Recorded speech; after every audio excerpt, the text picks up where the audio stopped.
பண்ணுங்க, ஆண்டவரே நான் ஒரு நாள் எரிவேன், என் விளக்கு எரியும், ஒரு நாளும் என் விளக்கு அணைந்து போகாது. ஆண்டவர் கொடுக்கிற வார்த்தை, தாவீதின் விளக்கை எரிய பண்ணின தேவன், நீ உன் விளக்கையும் உன் குடும்பத்தின் விளக்கையும் கர்த்தர் நிச்சயம் எரிய பண்ணுவார். அது பிரகாசிக்கும். அந்த பிரகாசத்தில் அநேக ஜனங்கள் ஓடி வருவார்கள். அது கர்த்தர் கொடுக்கிறதான வாக்கு தத்தம். உன்னை தண்டின் மேல் கர்த்தர் வைப்பார், அநேகருக்கு சாட்சியாய் வைப்பார். நீ பட்ட பாடுகளை பட்டணங்கள் தோறும் கர்த்தர் சொல்ல வைப்பார். நீ பட்ட பாடுகளை அநேகருக்கு சொல்ல வைப்பார். நீங்க நினைப்பீங்க, இதுவா? ஆமா, எப்படி இதெல்லாம் நடந்துச்சு? என்னைக்கோ ஒரு நாள், என் சாட்சியை சொல்லிட்டு நான் முடிக்கிறேன். என்னைக்கோ ஒரு நாள் ஏதோ ஒரு மூலையில், ஏதோ ஒரு இடத்துல, மலைக்கு மேலே ஒரு சின்ன கிராமம், அங்கே தான் வேலை பார்த்துக்கிட்டு இருந்தேன் வெளிநாட்டில். அங்கே அந்த மிஞ்சி போச்சுன்னா அந்த அந்த அந்த சிட்டியில் ஒரு 500 பேர் இருப்பாங்க. சின்ன சிட்டி, ஊருக்குள்ளே வரணும்னா வரணும், அதுக்கு தனியாக 1/2 மணி நேரம் வரணும். அப்படி ஒரு இடத்துல மூளையில் இருந்த ஒரு ஆள் தான் கர்த்தர் சொன்னார், இதை விட்டுட்டு போ அப்படின்னு சொல்லி. எனக்கு என்ன, நான் போனால் என்ன ஆகும்? எனக்கு, நான் என் குடும்பம் செட்டில் ஆகணும், நல்லா இருக்கணும் அப்படின்னு நினச்சிட்டு இருக்கிறேன். ஆண்டவர் சொன்னார், விட்டுட்டு போ அப்படின்னு. எனக்கு தெரியாது, ஆனால் நான் சொல்லுவேன், அன்னைக்கு அங்கேருந்து வந்து 1 வருஷம் ஊழியம் கிடையாது, எதுவும் கிடையாது, யாரையும் காசு கேட்க முடியாது, எதுவுமே கிடையாது, உண்மையிலே கிடையாது. ஆனால் அதை நடத்தின டிப்ரெஷன், ஸ்ட்ரெஸ்ஸு, வெளியே இருக்கிறவங்க கூட நம்பிடுவான், ஊழியத்துக்கு வந்திருக்கிறோன்னா அப்படியான்னு கேட்பான். கூட இருக்கிறவங்க, ஆண்டவர் உங்களை கூப்பிட்டதுன்னா உண்மையா? சும்மா சோம்பேறித்தனமாக இருக்கிறதுக்கு இப்படிலாம் பேசாதீங்கம்பாங்க. டிப்ரெஷனாக இருக்கும். அதாவது நீங்கள் ஃபிசிக்கலி ஒரு பிரச்சனை வந்துச்சுன்னு வச்சுங்களேன், படுத்து தூங்குனா கொஞ்சம் எழுந்திரிக்கும் போது என்ன ஆயிரும், கொஞ்சம் ரிலாக்ஸ் ஆகிடும். ஆனால் டிப்ரெஷன் வந்துச்சுன்னா தூக்கமும் வராது. அது ஒரு இடத்துக்கு போயிடும். பிறண்டு படுத்துக்கிட்டே இருப்போம், என்ன செய்யறதுன்னு தெரியாது. 2 மணிக்கு எந்திச்சு உட்காந்துருப்போம், 1 மணிக்கு எந்திச்சு உட்காந்துருப்போம், என்ன பண்ண போகிறோன்னு தெரியாது. ஆனால் ஒன்று மட்டும் நிச்சயம், எனக்கு ஆண்டவர் சொல்லிகிட்டே இருப்பார், உன்னை அழைத்தது நான், உன்னை ஒரு நாளும் கை விடவே மாட்டேன். இந்த இடத்துல கொண்டாந்து கர்த்தர் நிறுத்தி இருக்கிறார். இதுக்கு நான் என்ன பிரயாசப்பட்டேன்? ஒன்றுமே பிரயாசப்படலை, விட்டுட்டு வந்தேன், அவ்வளோதான். அது கூட ஆவியானவருடைய தயவே. ஆவியானவர் விட்டுட்டு வர சொன்னார். அந்த தேவன் உன்னை கொண்டு வந்ததுக்கு, உன்னை நடத்துவதற்கு, உன்னை ஆண்டவர் கொண்டு போகிற பாதைகளுக்கு கர்த்தருக்கு ஒரு முகாந்தரம் இருக்கிறது. ஆனால் அதன் முடிவு சம்பூர்ணமாக இருக்கும். முடிவு எப்படி இருக்கும்? சம்பூர்ணமாக இருக்கும். உன்னை கர்த்தர் எரிய பண்ணுவார். உன் விளக்கு நிச்சயம் பிரகாசிக்கும். அநேகர் உன் வெளிச்சத்துக்கு அன்னைக்கு ஓடி வருவார்கள். ஆண்டவன்மாரே, ரட்சிக்கப்பட என்ன செய்ய வேண்டும் என்று கேட்பார்கள். அன்னைக்கு உன் இருதயத்தின் ஆழத்திலிருந்து நீ சொல்ல போற சாட்சி, அவன் சொல்லுவான், இந்த வார்த்தை என் இருதயத்தை மாற்றியது, இந்த வார்த்தை என் வாழ்க்கையை மாற்றியது. நரகத்துக்கு போகணும்னு நினச்சி நான் சூசைடுக்கு போகணும்னு நினச்சேன், ஆனால் கர்த்தர் இன்னைக்கு உங்கள் மூலமா என்னை மாற்றினாருமா.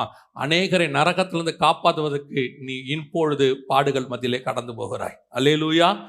மத்தேயு எழுதின சுவிசேஷம் 5ஆம் அதிகாரம் 15வது வசனம் வாசி. விளக்கை கொளுத்தி மரக்காலால் மூடி வைக்காமல் விளக்கு தண்டின் மேல் வைப்பார்கள், அப்பொழுது அது வீட்டிலுள்ள யாவருக்கும் வெளிச்சம் கொடுக்கும்.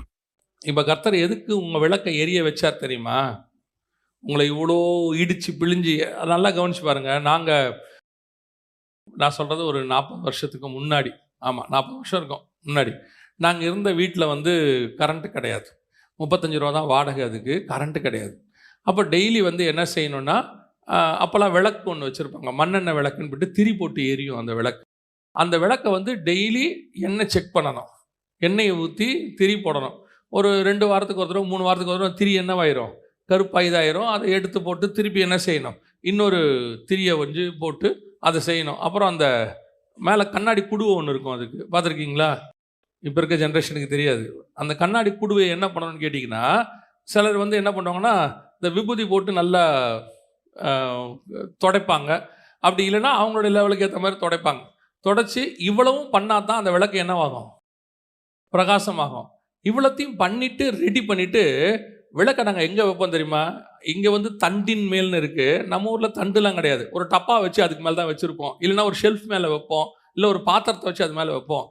ஏன் வைக்கிறோம் அப்படின்னு கேட்டால், இவ்வளோ க்ளீன் பண்ணி எதுக்கு வச்சோம் அப்படின்னா, அப்போ விளக்கை கொண்டு போய் எங்கேயோ ஒரு இடத்துல வச்சு ஒரு புரோஜனுக்காக தான் இவ்வளவும் செய்யப்படுகிறது, ப்ரிப்பரேஷன். இவ்வளவு தூரம் உங்களை ரெடி பண்ணதுக்கான காரணம் என்ன அப்படின்னு கேட்டால், உங்களை சும்மா பொத்தி ஒரு கட்டில் கடியில் வைக்கிறதுக்கு இல்லை, வீட்டுக்குள்ளே மூடி வைக்கிறதுக்கு இல்லை. God wants to use you mightily. உங்களை எங்கேயோ கொண்டு போய் வச்சு கர்த்தர் பயன்படுத்த விரும்புகிறார். அதுக்கு தான் இந்த ப்ரிப்பரேஷன். இந்த ப்ரிப்பரேஷனுடைய முடிவு எதுக்கு? சில நேரத்துலலாம் ஒரு சிலர்லாம் ஆண்டவர்கிட்ட கேட்குறாங்க. உண்மை, நான் கேட்டிருக்கிறேன், இப்பவும் கேட்பாங்க. கண்டிப்பாக கர்த்தர் பயன்படுத்த போற ஆளெல்லாம் முன்னாடி ஆண்டவர்கிட்ட ஒரு வார்த்தை, இந்த வார்த்தை கேட்டிருப்பாங்க. ஏன் ஆண்டவரே என்னை இப்படி பிடிச்சி கொடுத்துருக்கிறீங்கன்னு கேட்டிருப்பாங்க. எனக்கு ஏன் ஆண்டவரே இப்படி நடக்குது? இந்த கேள்வியை கேட்காம பின்னாடி ஒருத்தர் நல்லா பயன்படுத்திருக்கவே மாட்டான். அதுக்கு நல்ல சாட்சி தாவீது. ராஜாவாகன்னு சொல்லியாச்சு, அதுக்கப்புறம் அவன் பட்ட பாடு இருக்கு பாருங்க. அதுக்கு ராஜாவாக ஆகாமே இருந்திருக்கான்னு நினச்சிருப்பான் அவன். என்னை ஏன் இந்த ராஜான்னு சொல்லிவிட்டீங்க, எனக்கு எதுக்கு இந்த பாடு, ஏன் நான் இதை கிராஸ் பண்ணுறேன், ஏன் இந்த சூழ்நிலை அப்படின்னா, கர்த்தர் உன்னை உருட்டி பிரட்டி கொண்டு வந்து எதுக்கு? ஓகே, நல்ல சாட்சிப்பா, நீ நல்லா கஷ்டப்பட்ட, நீ போய் இனி சந்தோஷமாயிரு. இல்லை, உன்னை இவ்வளோ தூரம் நாங்கள் பண்ணது எதுக்கு தெரியுமா? உன்னை மலை மேல் இருக்கிற பட்டணமாய் மாற்றுவதற்கு, தண்டின் மேல் வைத்து உன் வெளிச்ச தண்டைக்கு அநேகர் ஓடி வருவதற்கு. நிறைய பேர் உன் வெளிச்சத்தில் பிழைக்கணும். நான் உன்னை கொளுத்தி ஆண்டவர் எங்கே வைக்க போறாரு? மேலே வைக்க போறாரு. அதுக்கு தான் இந்த பாடு. இவ்வளோ கஷ்டத்துக்கு நடுவில் கர்த்தர் கொண்டு வருவதற்கு உன்னை ஏதோ ஒன்று இடத்துல கொண்டு போய் உயரத்தில் வைக்க போறார். அந்த உயர்வில் வைக்கிறதுக்கு முன்னாடி அது யாரா இருக்கட்டும், இப்போ இயேசு கிறிஸ்து எவ்வளவு தன்னை தாழ்த்தினாரோ, எவ்வளோ பாடுபட்டாரோ, எவ்வளோ கஷ்டப்பட்டாரோ, பிதா என்ன செஞ்சாராம்? அவ்வளவுக்கு அவ்வளோ அவரை உயர்த்தினார். அவ்வளோதான். இவங்க எல்லாம் இப்போ பாருங்க, அப்போஸ்தலர்கள் படாத பாடே கிடையாது. இன்னைக்கு அப்போஸ்தலர்களுடைய நாமங்கள் இல்லாத ஊரே கிடையாது. புரியுதா உங்களுக்கு? அன்னைக்கு அவங்க பட்ட பாடுகளுடைய உச்சம் என்னன்னு கேட்டீங்கன்னா, பின்னாடி வரப்போற மகிமை, பின்னாடி வரக்கூடிய கனம், பின்னாடி உங்களை யூஸ் பண்ண போற விஷயம், அதுக்கு தான் கர்த்தர் உன்னை நடத்திட்டு இருக்கிறாரு. இன்னும் கொஞ்ச காலம்தான். இயேசு பாருங்களேன், அந்த கெத்செமனேக்கு போகும்போது இயேசுக்கு நல்லா தெரிஞ்சு போச்சு, நாளைக்கு நம்மளை என்ன பண்ண போறாங்க. ஆனா ஒன்று அவருக்கு தெரியும், இப்போ ஆரம்பிச்சிருச்சு, இன்னும் கொஞ்சம் நான் பல்ல கடிச்சுக்கிட்டு நம்ம இருந்துட்டோம்னா அடுத்த சில மணி நேரத்தில் எல்லாமே முடிஞ்சிடும். அதுதான் இனி வரும் பலன் மேல் நோக்கமாகி துன்பத்தை அனுபவிக்க தெரிந்து கொண்டான் மோசே. அவன் இப்போ இருக்கிற பாடுகளை பார்த்து இல்லை, நடக்கிற பிரச்சனையை பார்த்தல்ல, இந்த பிரச்சனைக்கு பின்னாடி எனக்கு ஒரு ஆசீர்வாதம் வரப்போதில்ல, அதை பார்த்துக்கிட்டு இந்த பிரச்சனையை ஃபேஸ் பண்ணான் அவன். இது தான் இயேசுவும் செஞ்சாரா? ஒரு வசனம் இருக்கு, அவர் தனக்கு முன்பாக வைக்கப்பட்ட சந்தோஷத்தின் நிமித்தம் இதை எல்லாத்தையும் ஏற்றுக்கொண்டார்னு வசனம் சொல்லுது. இதுக்கப்புறம் வரப்போறது இதைத்தான் நான் உங்களுக்கு சொல்றேன். ஏன் ஆண்டவர் உங்களை இடிச்சு பிழிஞ்சு எல்லாம் செய்யறார் தெரியுமா? உங்களை மரக்காலின் மேல் ஒரு வைத்து அநேகருக்கு வெளிச்சம் கொடுக்கிறவராய் கர்த்தர் மாத்துவார். அல்லேலூயா. அதுக்காகத்தான் இப்படி இடிச்சு பிழிறாரு, அதுக்காகத்தான் இந்த சூழ்நிலைக்குள்ள நடத்துறாரு. இல்லைன்னா சும்மா நடத்த மாட்டாரு. அவர் யாரை கொண்டு போய் மரக்கால் மேல உட்கார வைக்க போறாரோ அவர்கள் தான் இப்படி இருப்பார்கள். மற்றவங்க இல்லை, நான் ஒரு சொஃபிஸ்டிகேட்டட் லைஃப், சிலர்லாம் சொல்லுவாங்க, அப்படி நான் உண்டு, என் வேலை உண்டு, அப்படியே இருக்கணும், ஆண்டவர் ஏதோ கொடுத்தாரு, சோத்திரம், பிரைஸ் தி லார்ட் அப்படின்னு இருக்கணும்னா ஒரு பிரச்சனையும் இல்லை, நீங்கள் இருக்கலாம். ஆனால் உன்னை கர்த்தர் யூஸ் பண்ணணும்னு வச்சுக்கோங்க. நீங்கள் சகல ஜனங்களை பார்க்கிலும் இஸ்ரவேலர்கள் பிரஸ்தாபப்படணும், அவங்கள எல்லாருக்கும் முன்னாடி உயர்த்தணும்னா வேற வழியே இல்லை. அவன் எகிப்திலிருந்து வெளியே வந்தால் தான் முடியும், எகிப்தில் அடிமைத்தனத்துக்குள்ள இருந்தால் தான் முடியும். அப்போதான் எப்படி பலத்த கரத்துக்குள் விடுதலையாக்கினார்னு தெரியும். வனாந்தரத்துக்குள்ள வந்தால் தான் தெரியும் எப்படி மண்ணா வருது, எப்படி கண்மலை தண்ணி வருதுன்னு தெரியும். செங்கடலுக்குள்ள போனாதான் தெரியும், யோர்தானுக்குள்ள போனாதான் தெரியும், அக்கறைக்கு நான் வந்தேன், இந்த ஜனங்கள் பலத்த ஜனங்கள், உங்கள் கர்த்தர் செய்ததை கண்டு நாங்கள் பயந்திருக்கிறோம்னு ராகாப் சொல்லுவா. அவ பயப்படணும்னா இது நடக்கணும்னா நீங்களும் நானும் அதுக்கு நடுவில் கடந்து போகணும். அப்போ பின்னாடி நடக்க போற மகிமைக்கு, பெரிய ஆசீர்வாதத்துக்கு, மிகப்பெரியான கனத்திற்கு கர்த்தர் உன் விளக்கை ஏற்ற போகிறார். அல்லேலூயா. அப்ப இந்த ப்ரிப்பரேஷன் அதுக்கு தான் நடக்குது. இந்த ப்ரிப்பரேஷன் அதுக்காக தான் ஓடிக்கிட்டே இருக்குது. கர்த்தர் நடத்துகிற காரியத்துக்கு பின்னாடி இதான் நடந்துட்டு இருக்குது. அப்போ அது ஆண்டவர்கிட்ட சொல்லும் போது சில நேரத்தில் நம்ம உண்மையில தான் கேட்கணும், ஏன் ஆண்டவரே இப்படியெல்லாம் என்னை ஏன் உருட்டுறீங்க, என்னை ஏன் இப்படி பண்ணுறீங்க, இது என்னால் தாங்கக்கூடாததாக இருக்கிறது. சில நேரத்தில் உண்மையில நம்மளால் என்ன செய்ய முடியாது, தாங்க முடியாது. ஆனால் ஒன்று மட்டும் நினச்சிக்கோங்க, திராணிக்கு மிஞ்சி நீங்கள் சோதிக்கப்படுவது இல்லை. பரலோகத்துக்கு உங்கள் மேலே என்ன இருக்குது, ஒரு நம்பிக்கை இருக்குது, உன்னால் முடியும் அப்படின்னு சொல்லி. எனக்கு ஒருத்தர் சொல்லி கொடுத்தாரு. ஒரு இடத்துல பேசிக்கிட்டு இருக்கும்போது சொன்னார், எவ்வளோ வெயிட்டில் இதை குத்துவ ஜெகன் அப்படின்னாரு. நான் என்ன இப்படி சொன்னேன், இவ்வளோதாங்க மொத்த ஃபோர்ஸ். அவர் சொன்னார், இதை விட இன்னும் 5 மடங்கு ஃபோர்ஸ் உனக்குள்ளே இருக்குது தெரியுமா அப்படின்னாரு. நான் சொன்னேன், இவ்வளோ தான் இருக்குது பாருங்க, இதுக்கு மேலே என்ன 5 மடங்கு இருக்குன்னு. அப்போ அவர் சொன்னார், சயின்டிஃபிக்கலி சொன்னார், நீ இதை குத்துறிய இந்த ஸ்பீடை விட தும்முற ஸ்பீடு இருக்குல்ல, ஒரு தும்மல் வருதுல்ல, அதுதான் நம்ம உடம்புக்குள்ள இருக்கிற ஒரிஜினல் ஸ்பீடு. எவ்வளோ வேகமாக தும்முறோமோ அது நமக்குள்ளே இருக்கிற, நம்மளால் தானே தும்ம முடியுது அவ்வளோ வேகமாக, அவ்வளோ ஃபோர்ஸ் நமக்குள்ளே என்ன இருக்குது இருக்கு. ஆனால் நம்ம தான் நம்மளை என்ன நினைக்கிறோம்னா, இதுக்கு மேலே நம்மளால் என்ன செய்ய முடியாதுன்னு நினைக்கிறோமா? ஆனால் உள்ளுக்குள்ளே நமக்குள்ளே அவ்வளோ ஃபோர்ஸ் இருக்குது அப்படின்னு அவர் சொன்னார். நீங்கள் பாருங்கள், ரன்னிங் ரேஸில் ஓடும் போது நீங்கள் என்ன ஸ்பீடில் ஓடுவீங்க? ஒரு ஸ்பீடில் ஓடுவீங்கல்ல, அதுவே கரடி துரத்துனா எப்படி ஓடுவீங்க? ஒரு நாய் துரத்துது எப்படி ஓடுவீங்க?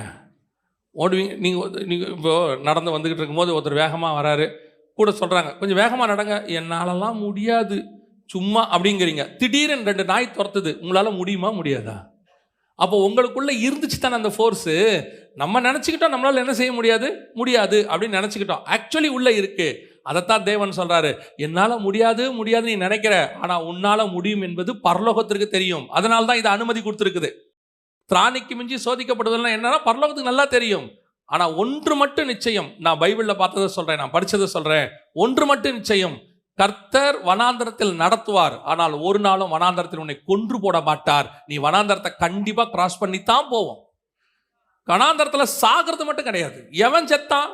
கர்த்தரை நம்பாதவன் செத்தான். கர்த்தரால் அழைக்கப்பட்டவன் சாகவே இல்லை, சாகவும் மாட்டான். ஏன்னா கர்த்தருக்கு தெரியும், இந்த விளக்கு எனக்காக ஒரு நாள் தண்டின் மேல் எரிய வேண்டி இருக்கிறது, ஒரு நாள் வெளிச்சம் கொடுக்க வேண்டியிருக்கு, ஒரு நாள் பிரகாசிக்க வேண்டியிருக்கு. அதுக்குத்தான் நான் இப்படி செய்கிறேன், இடிச்சு பிழிஞ்சு எல்லாம் செஞ்சிட்டு இருக்கிறேன். கண்டிப்பாக ஒரு நாள் கர்த்தர் உங்களை ஒரு மரக்காலின் மேல் வைத்து அநேகருக்கு வெளிச்சம் கொடுக்கிறவராய் மாற்றுவார். அது ஒரு வீட்டின் மேலே வைப்பாரா, மலை மேல் இருக்கிற பட்டணமாக வைப்பாரா, இல்லை இன்னும் உயரத்தில் கொண்டு போய் சேட்டலைட்டை வைப்பாரான்னு தெரியாது. எங்கேயோ ஒரு இடத்துல கர்த்தர் வைப்பார். உங்கள் மூலமாக அநேகருக்கு பிரயோஜனப்படுவார். நீங்கள் அநேகருக்கு பிரயோஜனம் உள்ள பாத்திரமாய் மாறுவீர்கள். அப்படி மாறுவதற்கு முன்பதாக இந்த சூழ்நிலையில் நீங்கள் கடந்து போய் கொண்டு இருக்கிறீர்கள். அதனால தான் அந்த சூழ்நிலை. அப்போ ஆண்டவர்கிட்ட சொல்லும் போது தைரியமாக சொல்லுங்க, ஆண்டவரே கண்டிப்பாய் நீர் என் விளக்கை ஒரு நாள் ஏற்றுவீர், என் விளக்கு பிரகாசிக்கும்.